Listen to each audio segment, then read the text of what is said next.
We're gonna switch again back to the end of YouTube. Let's hear what Golden Boy has to say about the YouTube CEO changing. Susan Wojcicki is out as CEO of YouTube, and the new CEO is going to drive this place into the ground. Say goodbye to YouTube as you know it. Or at least that's what some people would have you believe. Is it actually true? Is that too reactionary? Well, let's look at the story. Yesterday, Susan tweeted out, after 25 years at Google, I'm out.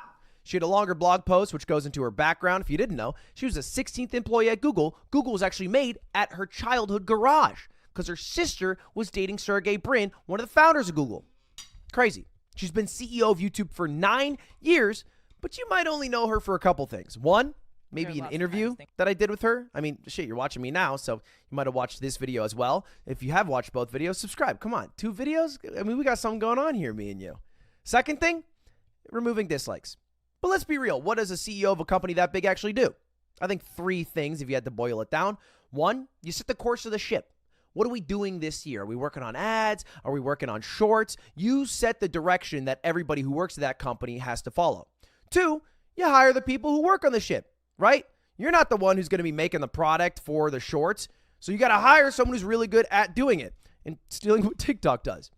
And then 3, you're the public face of the company. So when it inevitably all goes to shit, the blame has to go to someone, and that is usually the CEO. And let's be real. A lot of shit was given to Susan for a lot of the bad products that were given to us by YouTube. Dislikes, NFTs. Now, there are some conspiracy theories as to why Susan's leaving YouTube. Why are you out after 25 years? Mainly from right-wing Twitter. But the way it goes is basically, well, the House of Representatives subpoenaed Susan and some other tech leaders 2 days ago. And then she left yesterday. Dog, that's the gateway pundit. That's even as far as conspiracies goes, that's like, you know, they are like the Democrats are pedophile level conspiracy theorists. So maybe it's a reaction to that. Now, I love a good conspiracy theory. I really do. Moon's made of cheese. I'm into all that shit. Aliens have come to Earth. Hell yeah, they're in Cumtown, Alaska. But I don't really bite on this one. Because, like, what's the logic? She stepped down because she's the fall guy? Like YouTube forced her out? I don't really know. Seems a bit too early days for that. The court case hasn't even started. The subpoena hasn't even gone through. Or maybe 2, she's trying to cover her own ass, but she's still subpoenaed. It's not like if you step down, they're like, you know what? We're canceling the subpoena. She doesn't work there anymore. She worked there during that time, so it wouldn't change anything. So I don't really get it. But there is a much better video about the entire court case by Legal Eagle if you want to check it out. Don't really need to get into it in this video because it's honestly a bit of a side point, but super worth watching because it is very interesting and will impact the internet. Actually, this title's not that much of a clickbait. What's my theory for why Susan steps down? Well, you might be able to read that tab right there. She's 54 years old. She has kids, and she's fucking rich, dude. She's got $1 billion. She's worked 25 years. She's done her time. I think she's biased. Covering for his friends, right-wing, mogul male, covering the secret of why Susan Wojcicki left YouTube. He knows the secrets because she's been in his house. Okay? I'll say it. I'll fucking say it. What does he know? What about Benghazi, Lud? Exactly. They're oomfies. I can't trust them. Exactly. They are oomfies. She just wants to chill. I think she wants to hang out with her family. When you die, does 28 years at Google really add up much more than 25 years? Or does hanging out with your kids more and then sipping on Mai Tais at a beach add more fulfillment? With I would Ludwig. go with the latter personally. With Ludwig. That's my theory. By her side. In due time. Now, we are here to answer the question, is the new CEO going to drive this place into the ground? Because that's what a lot of people would have you believe. And if you don't know who the new CEO is, it's Neil Mohan. And if you don't know, Neil is a 7-year chief product officer at YouTube and like 15-year-long employee at Google and YouTube. All right, so he's been around for a while. I've actually spoken to Neil before, and bias seemed like he knew what live streaming was a little bit. You know, he helped me make that one product for the chess boxing event where we used different audios like Spanish and French during the broadcast, and you could switch it from the live stream. So that was tight. But a lot of people are giving Neil criticism for good reason, because he made a blog post. I sent him this February text message, by the way, that said Web3 opens up new opportunities for creators. Blog post, but he didn't fucking reply to me. Blockchain and NFTs can allow creators to build deeper relationships with their fans. Which, saying NFT in a space, I was trying to get the inside scoop. Well, I texted a bunch of people the fucking, like, this guy, the new YouTube CEO being like the NFT shill, but he didn't respond to me because, you know, he was too busy fucking making his right-wing commentary, as you can see, because he's a company man. You know how it is. Mainly with gamers and content creators, is kind of like saying, I love this new Kanye beat at a synagogue. Not really the right crowd, not really the right place, and definitely not the right time. Now, he was maybe doing all the NFT things because he was a huge crypto bro. My theory?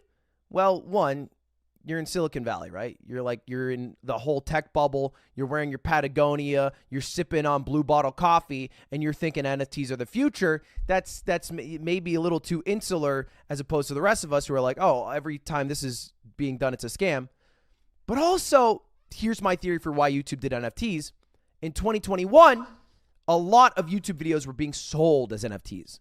Successfully. Because creators who make one viral video but don't have a long-term... Bro, there's no way he's trying to defend this guy's... oh, my God. Biased. ...content creator career. Literally defending. Tetris? Yeah, I saw the Tetris thing. We'll look at it in a second. Yeah, biased, bro. Biased. Riding. Don't really earn a lot off of that success, off that 100 million, 500 million view video. But if you could own and sell it, well, then maybe that helps you in your life. AKA, I'm talking about how Charlie Bit My Finger, Nyan Cat, all these videos were being sold as NFTs. And so maybe YouTube just wanted to own that. I think if you look at most of the products YouTube has made over the past 5-10 years, they're usually either stealing from another company, like stories or shorts or live streams, or it's like defensive products because somebody else, a third party, is making money off of YouTube, and YouTube is like, well, wait, hey, if you're doing that, why don't we just own it and make money and have it be embedded? Bro. Or a third thing, not exactly the smartest guy out there, just like many of these fucking disillusioned tech guys are. It's like, I feel like generally the main core strategy to stay the top dog. So that's my theory why NFTs were added. I'm hoping that he doesn't keep going down the NFT train, but maybe he will. The facts are, it's early days, bro. We are talking about day dot in the tenure, in the reign of Neil as CEO of YouTube. He was chief product officer for 7 years. And look, I get it. He does deserve criticism for this shit idea. And if he keeps going down it, that would suck. But you aren't only your worst idea. I think he also did some other things that people would recognize and be like, oh, okay, that's not so bad. And I think he wanted to let people know that because anyone that has seen Mark Zuckerberg light almost $1 trillion of value on fire by pumping a fuckload of money into cryptocurrency, the metaverse, Web3 shit, and is still in the tech space saying, no, we got to do that, but we got to do that right, should be immediately removed from their position of power.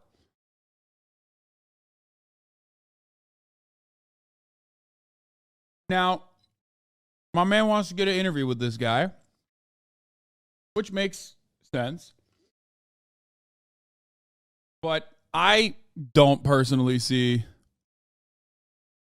this move. Like I said, I don't personally see this move as like a move that a smart guy makes.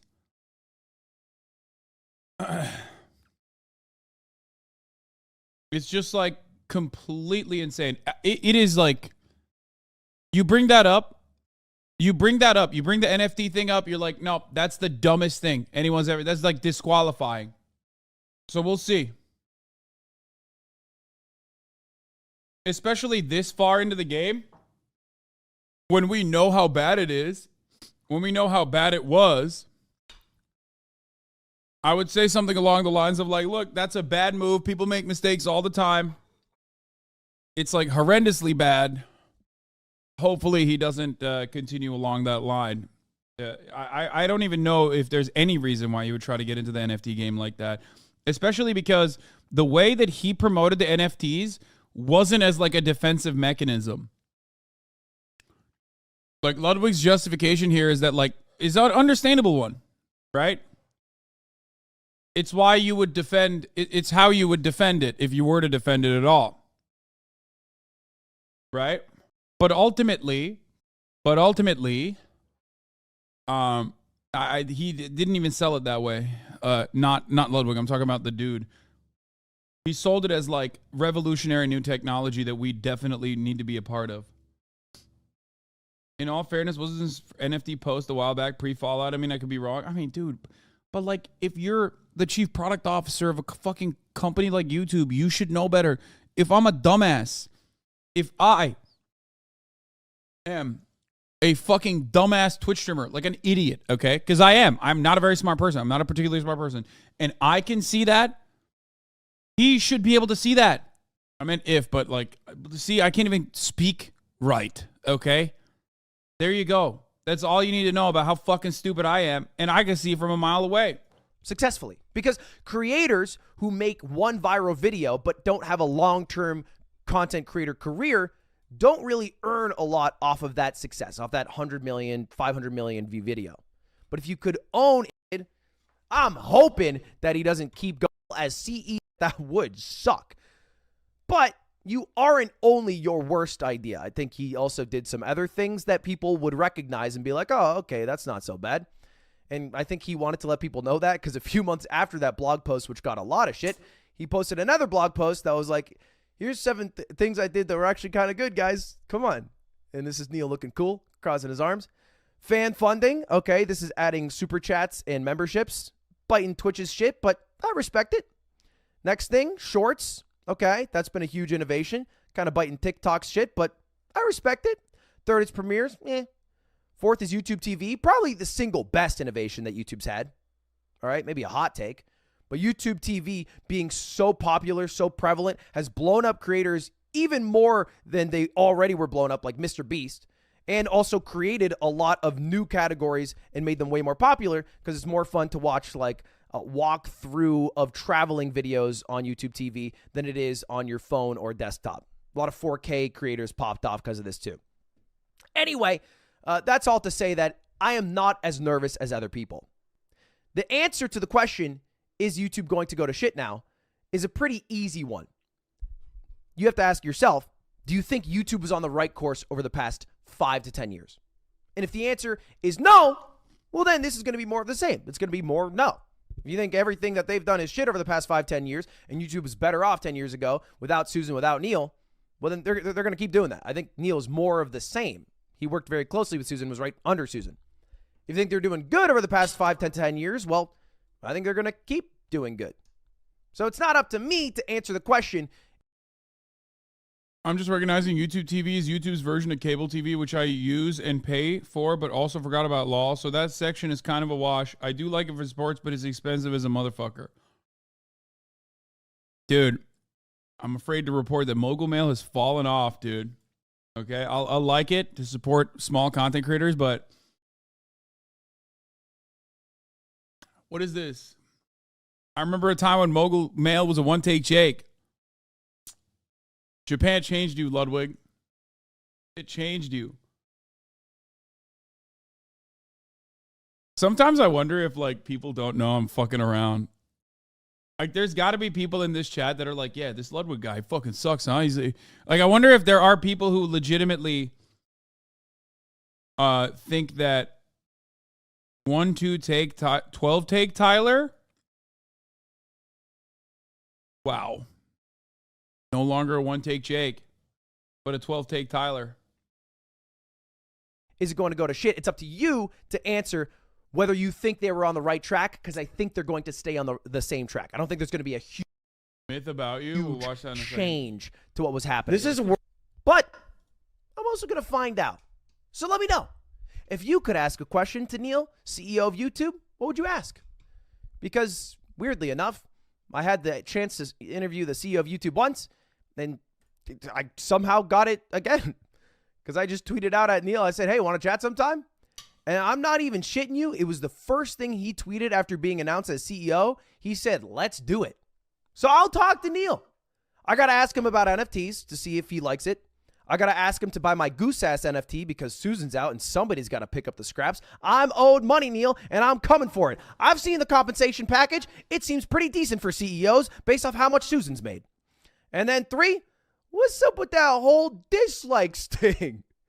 Now, I do think Charlie had a really good idea. I mean, come on, Charlie always has good ideas. It would be a knockout home run win for Neil if he instantly added dislikes back after coming on board. But I doubt he'll do it. Only because internally it'd be very confusing to be so gung-ho and stand your ground on a product and then switch up, especially considering he's the chief product officer when dislikes were added, so he probably had a hand in that.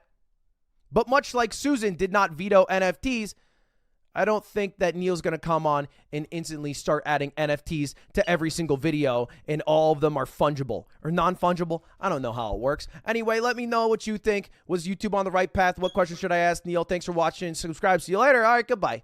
Goodbye. Oh, shocker. Ludwig had a lukewarm take where it's kind of a nothing burger because the CEOs don't really do much. I mean, look at megalomaniac CEO Elon Musk, but we're still on Twitter. Look at megalomaniac CEO Mark Zuckerberg. Well, that one didn't go so. Ludwig loves the centrist takes, dude. Mr. Centrist Take, Andy. This is worse than the fucking capitalist patriarchy that we currently live in, okay? No, fuck, dude. I need to work on Hassan's laugh. Oh, fuck, man. What the fuck? That's not how I laugh. This is worse than the... This motherfucker's never heard me laugh, dude. Holy shit. He is so far off, dude. Capitalist, wait, what the fuck? Patriarchy that we... Oh, this is from 8 months ago, man. Where did you find this? Bro, this is from when Myth was on Twitch, dude.